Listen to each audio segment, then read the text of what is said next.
Convido a igreja a abrir a sua cópia da Escritura, no Evangelho, conforme o relato de Mateus, capítulo 28, texto bastante conhecido, Mateus 28, dos versos de 16 a 20. Evangelho, conforme Mateus, capítulo 28, versos de 16 a 20. Então, está escrito assim, na palavra do Senhor. Seguiram os 11 discípulos para a Galiléia, para o monte que Jesus lhes designara. E quando o viram, o adoraram, mas alguns duvidaram. Jesus, aproximando-se-lhes, falou-lhes, dizendo: toda a autoridade me foi dada no céu e na terra. Ide, portanto, fazei discípulos de todas as nações, batizando-os em nome do Pai, do Filho e do Espírito Santo, ensinando-os a guardar todas as coisas que vos tenho ordenado, e eis que estou convosco todos os dias, até a consumação dos séculos. Vamos orar. Pai, a Tua palavra foi lida e nós clamamos pelo Teu auxílio, pelo auxílio do Teu Santo Espírito, para que possamos, diante da Tua palavra, ter o nosso coração transformado. Abre o nosso coração, fortaleça a nossa fé, dá-nos entendimento, para que o Teu nome seja glorificado em nós. É no nome do Teu Filho Jesus Cristo, nosso Senhor e Salvador, que nós oramos e agradecemos. Amém. Vamos pôr o relógio, que minha esposa mudou para o porto agora, aí tem que cronometrar. Então, meus irmãos, ao longo dos últimos 7 meses, nós temos seguido uma série de exposições bíblicas com o tema Uma Igreja Fiel. Alguns dos irmãos já estão cansados, talvez eu também esteja, não sei, mas a minha ideia quando eu criei esse tema era facilitar a alternância entre pessoas que estariam aqui à frente quando eu estivesse nos Estados Unidos e que, ao mesmo tempo, a gente pudesse fazer exposições bíblicas fiéis às Sagradas Escrituras, de elementos fundamentais, de elementos essenciais da fé cristã. E isso porque a Igreja Pedras Vivas tem como o seu principal objetivo ser uma igreja fiel. Ser uma igreja fiel ao seu dono, que não é o pastor e não é o conselho. É Jesus Cristo, o nosso Senhor e Salvador. E dentro dos temas, eu vou fazer assim uma breve recapitulação, não estou falando todos, mas só para a gente entender por onde nós já caminhamos até chegar no dia de hoje. Nós vimos a ênfase que existe na santidade do povo de Deus, a forma como os relacionamentos, os uns aos outros, devem acontecer dentro da comunidade pactual, a maneira como a igreja deve buscar e encontrar, em quem ela deve buscar e em quem ela vai encontrar conforto. Nós falamos do perdão como um dos elementos fundamentais da fé, a maneira como nós devemos nos perdoar, uma vez que nós somos perdoados por Deus. Nós falamos sobre a coragem para viver a nossa fé no mundo que constantemente nos ataca. Nós falamos que, como igreja, nós devemos ser unidos para viver esse campo de batalha que é o mundo caído. Nós falamos sobre a humildade como parte fundamental da vida cristã, uma vez que não existe espaço para cristão arrogante. Falamos sobre o amor pelas Escrituras, falamos como a alegria sendo um elemento fundamental da fé cristã. Nós falamos da importância de se servir na igreja, mas a importância de saber parar de servir para poder aprender. E esses foram apenas alguns dos temas. E hoje nós teremos a nossa última pregação dentro da série Uma Igreja Fiel. E eu pensei em seguir o exemplo, na vida você tem que seguir bons exemplos. Então eu pensei em seguir o exemplo do nosso irmão Mateus e vou encerrar a série de pregações com o texto da Grande Comissão. Por incrível que pareça, pregar num texto tão conhecido pode ser bastante desafiador e perigoso. A pregação se torna desafiadora por alguns motivos. Provavelmente vocês já ouviram uma ou diversas pregações nesse texto. E, consequentemente, você já tem ideias enraizadas sobre esse texto. Sejam essas ideias boas ou ruins, certas ou erradas. Outro desafio é não ser entediante e repetitivo e lá vem esse pastor de novo falar aquilo que eu já ouvi até agora, mas minha vida não foi mudada. É uma outra história. E o outro ponto, que é a questão do perigo, o perigo é que, na tentativa de não ser entediante e não ser repetitivo, eu posso incorrer, ou qualquer outro pastor pode incorrer no risco de extrair ideias que não estão no texto. Na tentativa de ser inovador, você pode acabar sendo um pecador, né? E parte do desafio que eu já sofro, já sofro com a questão de, normalmente, quando se ouve o texto da grande comissão, Mateus 28, de 18 a 20. E eu estou começando no 16. Tem que ter um motivo para isso? Tem. O texto grego não me deixa dividir. Ele apresenta esses versos todos juntos. Então, o pregador ele tem que submeter a palavra para que ele possa, então, trazer a ideia completa do que está no texto. Então, quero tratar com os irmãos o tema, uma igreja fiel obedece à grande comissão. Uma igreja fiel obedece à grande comissão. E eu quero dar primeiro o contexto onde essa comissão é dada. Então, versos 16 e 17. Seguiram os 11 discípulos para a Galiléia, para o monte que Jesus lhes designara. E quando o viram, o adoraram, mas alguns duvidaram. O capítulo 28 de Mateus, ele inicia, então, registrando a ressurreição de Cristo e o subsequente esquema de suborno dos judeus dos guardas que estavam a guardar o túmulo. A gente vê, então, se a gente acha que as coisas são novas no nosso tempo, a gente tem mas um dos esquemas de fake news da história. Uma história falsa, uma narrativa falsa foi criada e, por dinheiro, essas pessoas teriam que propagar essa história combatendo o fato da ressurreição. Ao invés de assumirem esse fato, os guardas corruptos deveriam propagar essa história de que os discípulos entraram na tumba e roubaram o cadáver de Jesus Cristo. Carson, ao comentar esse texto, ele destaca, que esse esquema era um esquema bastante desesperado, abre aspas. A história que eles inventam mostra quão desesperados estão por uma explicação, pois se os guardas tinham dormido, não podiam saber do alegado roubo. E se um deles acordou, por que não soou o alarme e os discípulos não foram presos? Profanar o túmulos era uma ofensa grave no mundo antigo, às vezes sujeita à pena de morte. Fecha aspas. Então, diante de um cenário tão novo, os discípulos obedecem uma ordem dada por Jesus em Mateus 28:10. E aqui é importante a gente entender, os discípulos estavam tentando perceber o que estava acontecendo. Era novidade que Jesus tinha ressuscitado. E aí, em Mateus 28:10, Jesus aparece então para as mulheres, já ressurreto, e diz a seguinte frase: Então Jesus lhes disse: Não temais, ide avisar a meus irmãos que se dirijam a Galiléia, e lá me verão. O texto em português não mostra, mas o verso 16 ele começa com um contraste.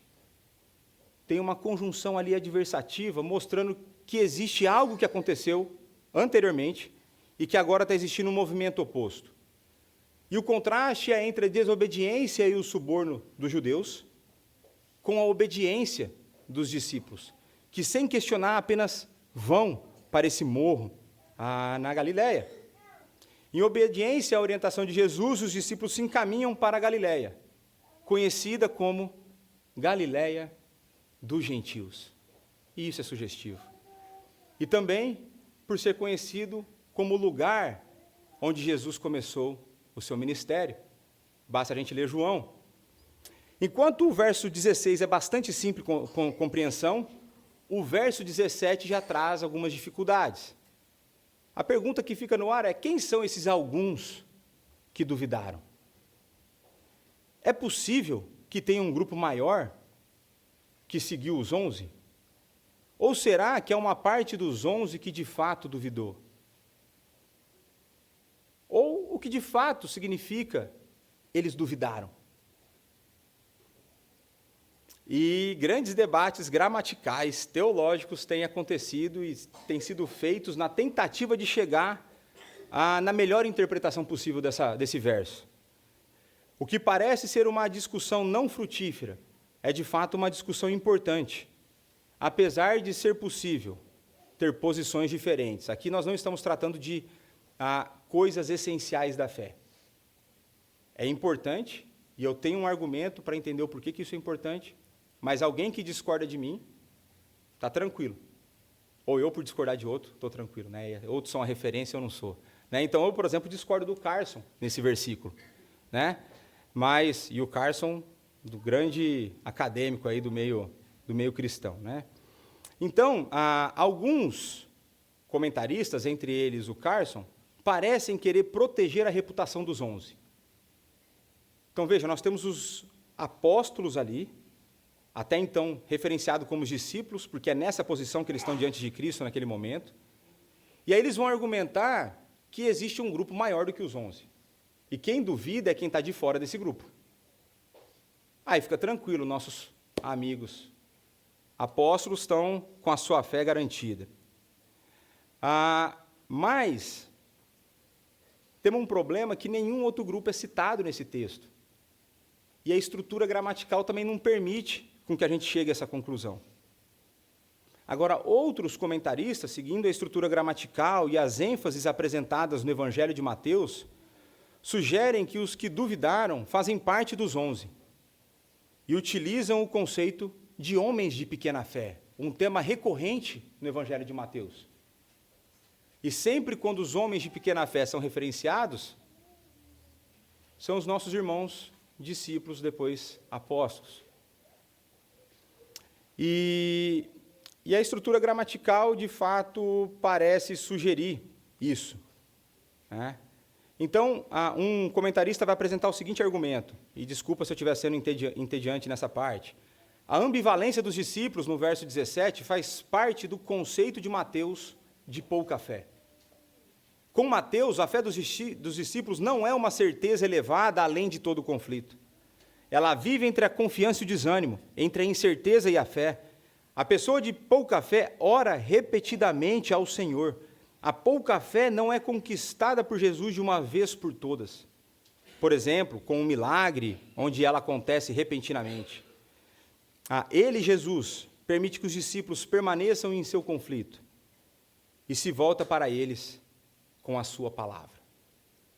Aqui, como eu já preguei uma vez sobre o amadurecimento da fé, onde cada desafio que vem à nossa frente demanda a nossa fé anterior e a fé que está por vir, a gente sempre está sendo colocado em situações em que a nossa dependência de Deus tem que ser testada.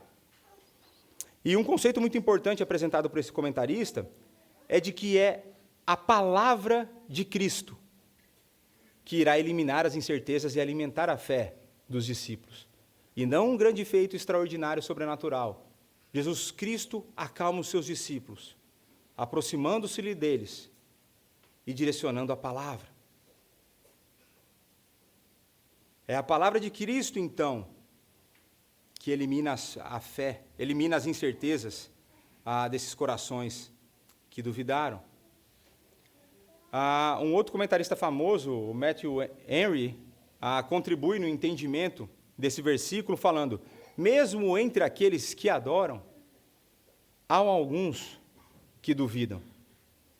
A fé daqueles que são sinceros pode ainda ser muito fraca e vacilante, como nós vimos aqui quando estudamos o capítulo da Confissão de Fé, que fala sobre a certeza da fé.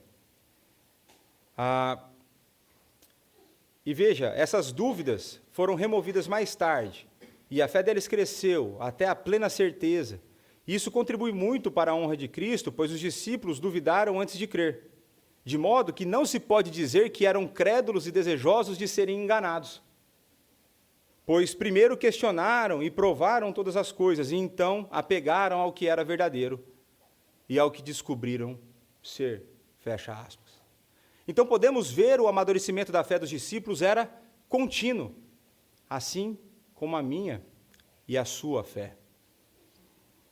Nós podemos ver um salto na maturidade da fé desses discípulos na descida do Espírito Santo, no evento do Pentecostes, homens de pequena fé foram transformados em destemidos apóstolos.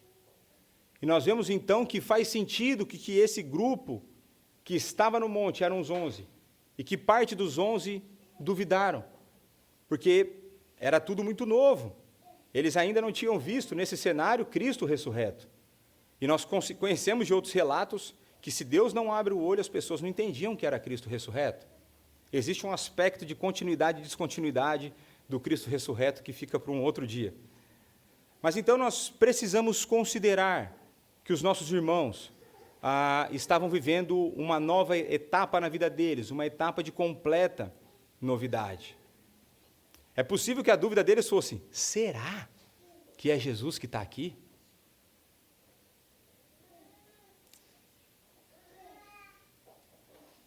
E aqui, apesar de parecer estranho, eu entendo que a dúvida dos discípulos é para nós uma fonte de conforto. A dúvida dos discípulos, para mim, é uma fonte de conforto. Porque muitas vezes nós passaremos por circunstâncias na vida em que nós duvidaremos, por exemplo, que Cristo está conosco. Nós seremos massacrados pelas circunstâncias. Vai parecer que nós estamos afogando com uma pedra amarrada em nós, nos levando para o fundo do oceano.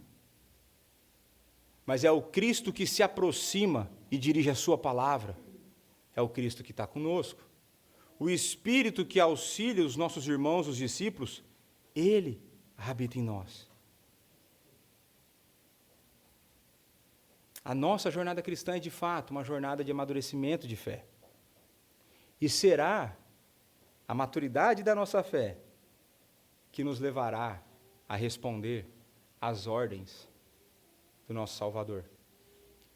Então agora eu quero apresentar para vocês que a comissão que uma igreja fiel tem que obedecer, ela tem um contexto, mas ela também tem um fundamento. E o fundamento está no verso 18. Jesus, aproximando-se, falou-lhes, dizendo: toda a autoridade me foi dada no céu e na terra. Temos nesse verso o fundamento da missão. A ressurreição de Cristo inaugura o que nós chamamos na teologia do estado de exaltação. Até a sua morte, Cristo vive o que nós chamamos de estado de humilhação. Cristo se humilha ao se encarnar e a viver uma vida de perfeita obediência, se submetendo à lei, cumprindo em nosso lugar. Cristo é humilhado quando ele é falsamente acusado, ele é torturado e ele é assassinado. Mas ele vence a morte. E na vitória sobre a morte, inicia então o seu estado de exaltação, com a sua ressurreição, posterior ascensão, governo soberano e segunda vinda em poder, glória e juízo. É Cristo, em seu estado de exaltação, o fundamento da missão da igreja. É Ele em sua posição de autoridade, a autoridade que foi lhe concedida pelo Deus Pai. É nessa autoridade, toda a autoridade, sobre tudo, sobre todos, poder absoluto, quem dá a ordem. É melhor do que ter no seu time Cristiano Ronaldo e Messi no auge, e com Ronaldo R9 junto, é melhor do que isso. É o Jesus exaltado. E aí abre aspas para uma citação: assim, o seu reino começará, o reino de Jesus, não com o seu retorno como juiz mundial, mas já no presente. O reino de Deus e o reino figurativo dos 1000 anos apresentado em Apocalipse já está a acontecer. É Ele quem tem o domínio sobre a criação, sobre as doenças, sobre a morte e sobre os demônios. Nada foge ao seu poder. E além de ter o poder, Ele realizou a obra perfeita e é por isso também que Ele tem o poder. É Ele que então morre pelo meu e pelos seus pecados. É Ele então aquele que torna possível a salvação. A salvação existe por conta dEle. É Ele quem conquista, é Ele quem fala, vão. É esse o fundamento da missão. É Jesus, o autor e consumador da nossa fé, o dono da igreja. É esse Jesus quem está a enviar os seus discípulos e, consequentemente, toda a igreja para a missão. Então, vamos ver qual que é essa missão? Versos 19 e 20a. Então, vamos lá. Ide, portanto, fazei discípulos de todas as nações, batizando-os em nome do Pai e do Filho e do Espírito Santo, ensinando-os a guardar todas as coisas que vos tenho ordenado. Ide, portanto. O portanto é uma inferência lógica em relação ao verso 18. Uma vez que existe uma ordem dada por aquele que é autoridade, obedeçam e vão. Com o fundamento da missão muito bem estabelecido, a autoridade de Cristo, agora vem o estabelecimento dessa missão. O ide não é o verbo principal nessa frase, mas ele ganha a força imperativa do principal verbo, que é fazer discípulos. O ide não é a parte principal e também não é apenas para missionários. O ide nos aponta a direção de um movimento no qual todo cristão não se deve trancar entre quatro paredes, não deve se confinar num clube social, que às vezes ele se reúne de domingo. Mas é um convite, então, não um convite, uma ordem, a mover-se na direção daqueles que estão perdidos. A principal ordem dada por Jesus na grande comissão é fazer discípulos.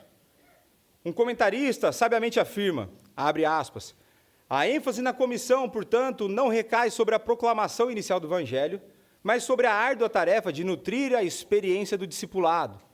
Uma ênfase que é fortalecida e explicada pela instrução, ensinando-os a guardar tudo o que tem ordenado. Fecha aspas. Apesar da ênfase não ser na proclamação do Evangelho, fazer os discípulos pressupõe essa proclamação. Só é possível fazer discípulos a partir de pessoas que depositam a sua fé em Jesus Cristo.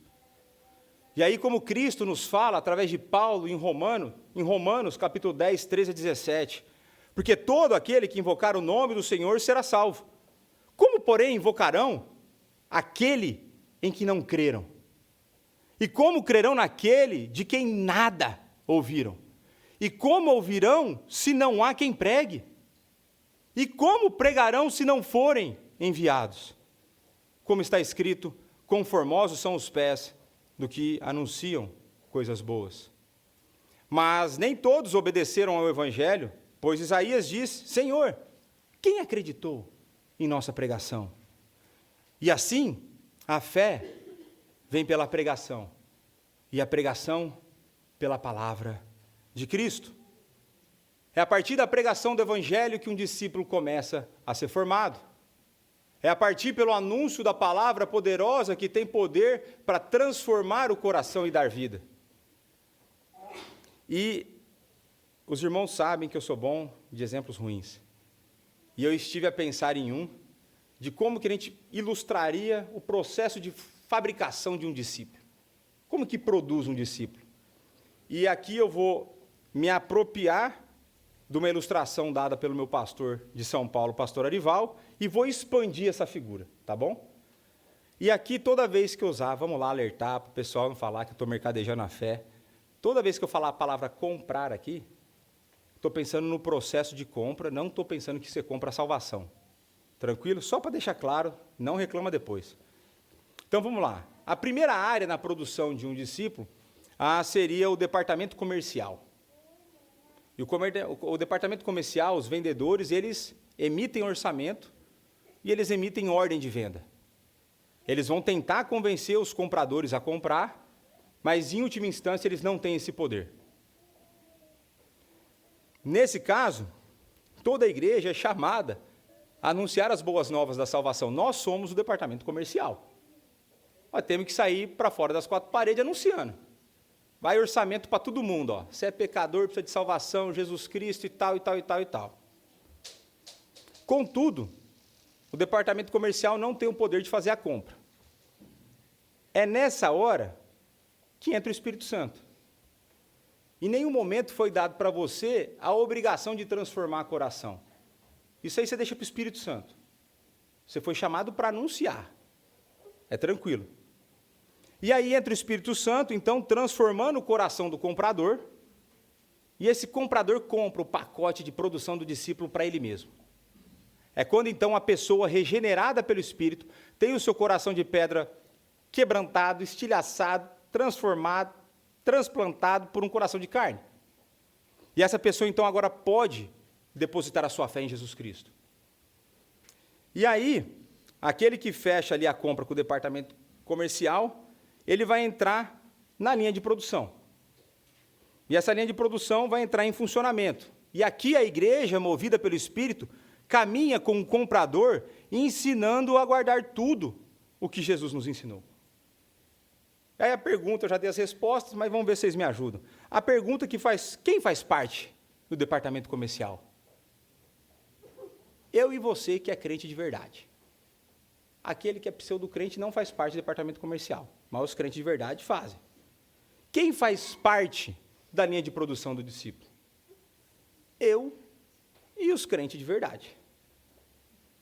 Todos que são parte da igreja verdadeira fazem parte das duas equipas.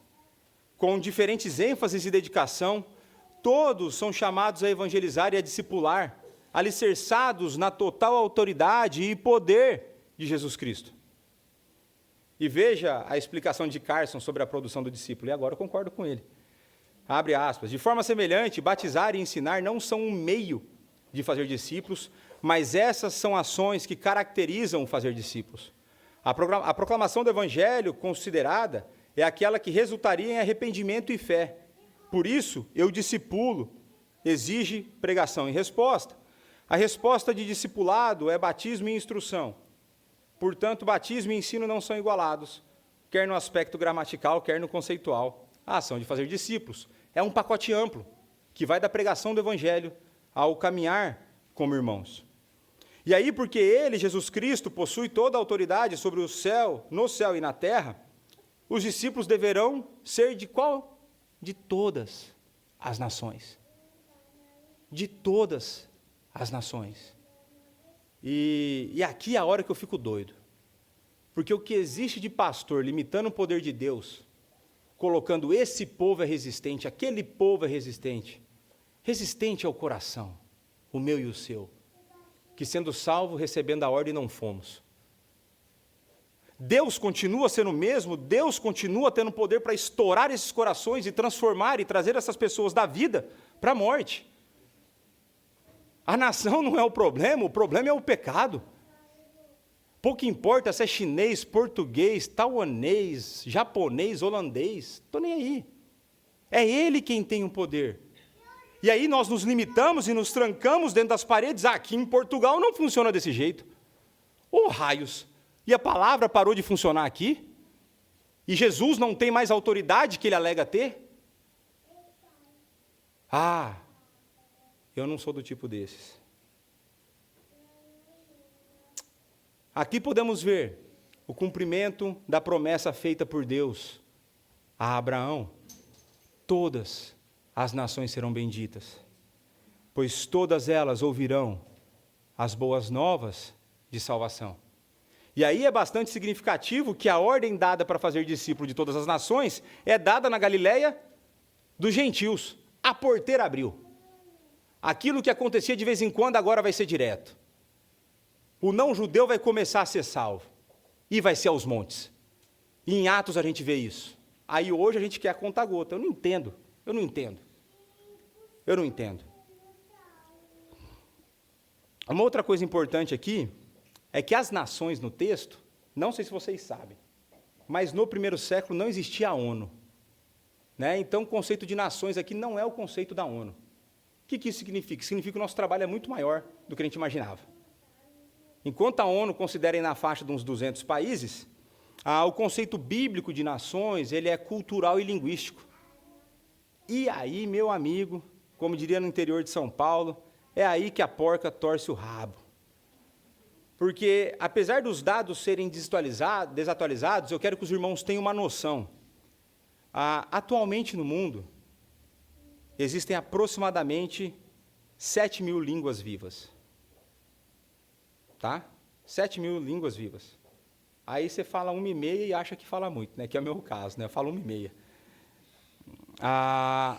Dessas 7.000, aproximadamente metade não tem sequer nenhum verso da Bíblia traduzido.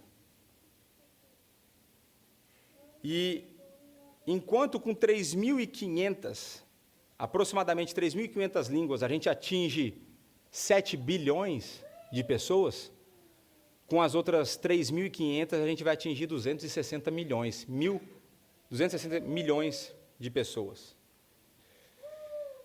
E são essas pessoas que estão sem qualquer acesso às Escrituras.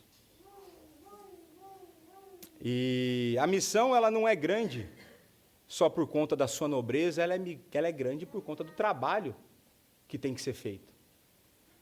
E quando a gente olha para Apocalipse, o texto diz que todas as tribos, línguas e nações estarão diante de Deus. E os caras preocupados se Jesus está voltando. Tem 3.500 línguas para a gente entregar a palavra. Vamos trabalhar.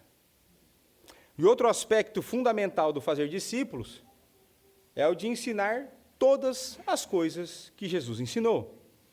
Esse ensino definitivamente não é uma mera transmissão de conhecimento, mas sim o conhecimento associado ao estilo de vida. A ideia transmitida pelo verbo guardar é o de persistir em obediência. Hermann Ridderbos, ao falar desse aspecto do discipulado, ele faz a seguinte afirmação, abre aspas, o propósito da pregação missionária não é apenas a salvação do julgamento, mas, e isso é uma questão óbvia, embora muitas vezes negligenciada na prática, mas a conversão como uma reforma positiva e abrangente da vida. Discipulado pressupõe mudança de vida, mudança de comportamento, mudança de coração. Portanto, fecha aspas, o discipulado consiste no ensino teórico e prático de tudo o que Jesus ensinou. A pergunta que fica é, o que ele ensinou? São perguntas importantes. Se esse é o currículo do nosso ministério aqui, o que ele ensinou? E, de maneira resumida, toda a Escritura. Foi através do Antigo Testamento que Jesus mostrou para os discípulos no caminho de Emaús quem ele era e o que deveria e tinha acontecido com ele. Em Hebreus 1:2a, temos, nesses últimos dias, nos falou pelo Filho. Por isso, nós cremos no sola e no tota Escritura. É somente a Escritura e toda ela. A Bíblia é a palavra inspirada, inerrante, autoritativa e suficiente, pois tem a sua origem em Deus e a sua expressão em Cristo, aquele que é o Logos, aquele que é a palavra de Deus. A Bíblia é o currículo completo de todo o discipulado. Somos chamados não para inventar o currículo, mas para sermos fiéis ao currículo que nos foi dado. Nós somos mensageiros, não somos donos da mensagem. E aí, pensando que é impossível ser igreja sem fazer discípulos, o conselho da Igreja Presbiteriana Pedras Vivas resolveu dar mais passos na direção do cumprimento da Grande Comissão.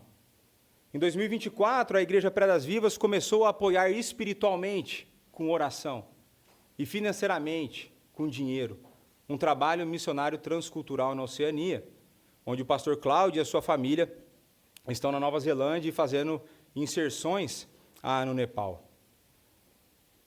Em 2025, a Igreja Presbiteriana Pedras Vivas apoiará espiritual e financeiramente pelo menos mais um trabalho transcultural e um trabalho aqui em Portugal. Mas a missão de fazer discípulos não para por aí. Nós vimos que a instrução teórica e prática é fundamental para a missão de fazer discípulos. E por isso, o Conselho resolveu focar numa igreja voltada para o discipulado, ao invés de uma igreja voltada para eventos. O foco de todos os ministérios, será o discipulado focado na palavra, o caminhar juntos, sendo conformados à imagem de Jesus Cristo. Adicionalmente, o conselho resolveu criar uma equipa de evangelização nas cadeias, nas ruas e nos hospitais, porque é o Deus que converte o coração no Novo Testamento é o que converte nos nossos dias. Nós resolvemos criar uma biblioteca, e as equipas e a biblioteca procuram o Rui dar trabalho para o nosso presbítero português, onde nessa biblioteca teremos livros com boa teologia para alimento da nossa igreja, para alimento acessório à palavra. E o conselho também resolveu criar um dia de treinamento focado na formação de liderança, que será aberto para toda a igreja e necessário para aqueles que desejarem ser usados por Deus em posições de liderança dentro dessa igreja. E esse treinamento começa em setembro, às terças-feiras, à noite, e aquele que vos fala é o que estará encarregado de continuar falando. Agora, você pode estar a se perguntar, pastor, isso não é muita coisa? Não é loucura? E a minha resposta para essa pergunta está no próximo ponto. A promessa que vem associada com a grande comissão. Verso 20b.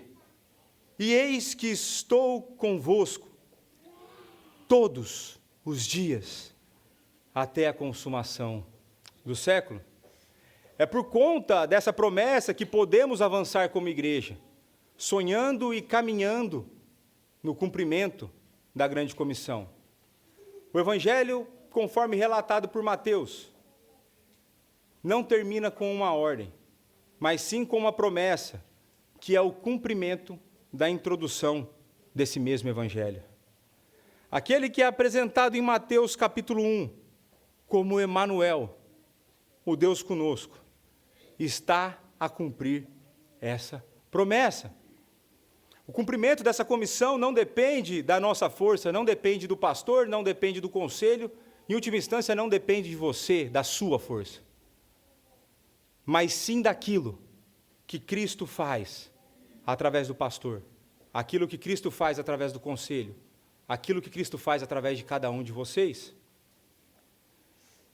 A promessa de Jesus aqui é enfática, e ele usa uma expressão no grego que aponta para a sua divindade. Ele usa o verbo egoeimi. Eu não gosto de fazer essas coisas, mas o texto está lá.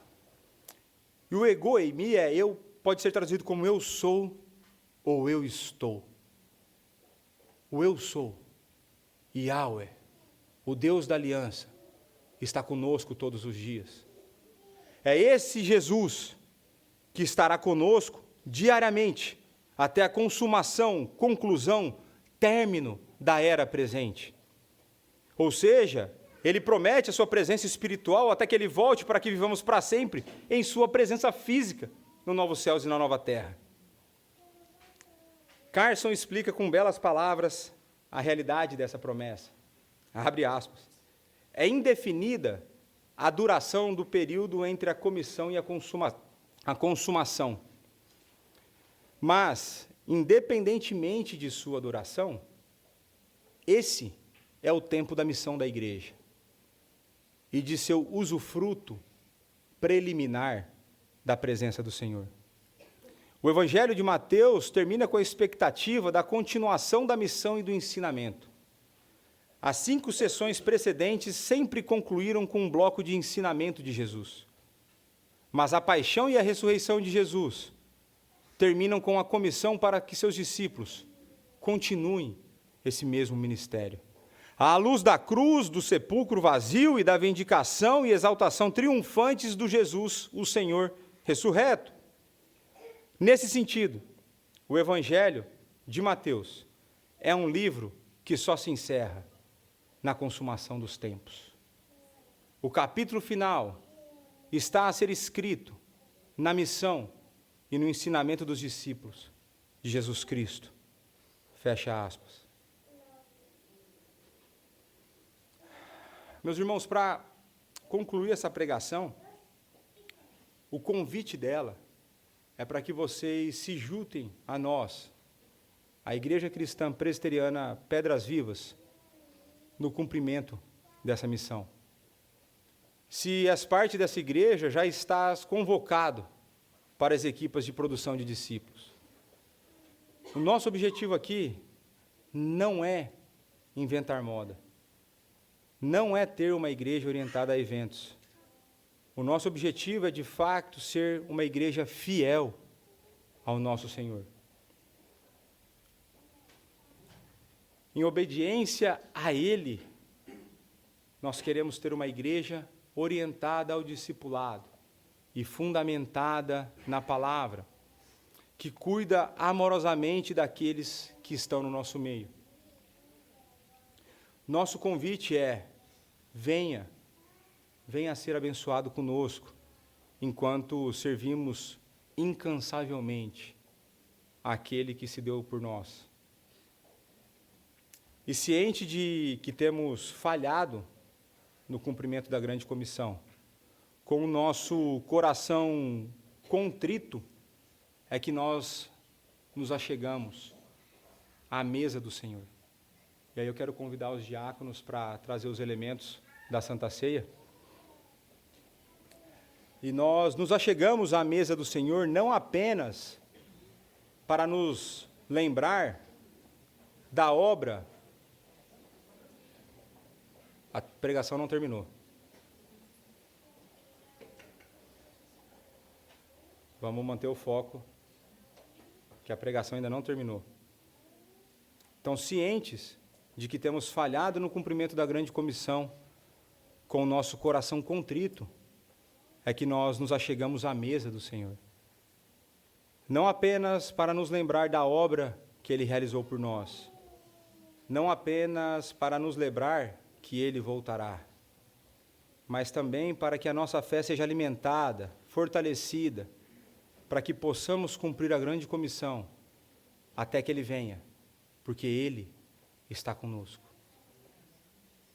E o convite hoje é que, diante da pregação, que você avalie o seu coração, que você olhe para essa comissão e que você pense: como está o meu envolvimento?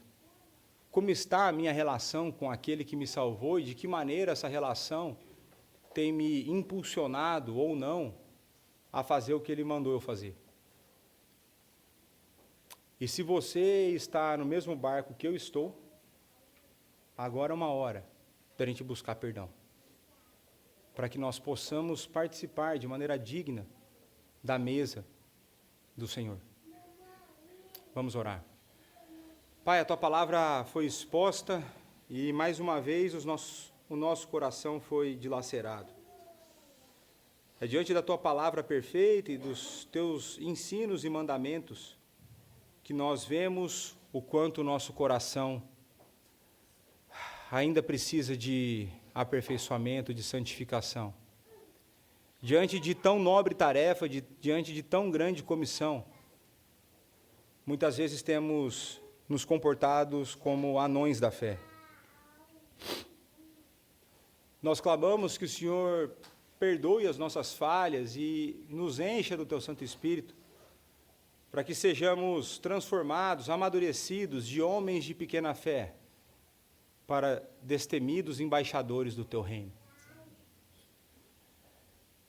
Perdoa as nossas falhas, alimenta a nossa fé através da ceia, para que saiamos hoje fortalecidos e prontos a anunciar as boas novas, prontos a ser parte do processo de fazer discípulos. É no nome dele, o nosso Senhor e Salvador, o dono da igreja, o dono da comissão, Ele que possui toda a autoridade no céu e na terra. É no nome dele que nós clamamos a Ti por perdão e misericórdia. Amém.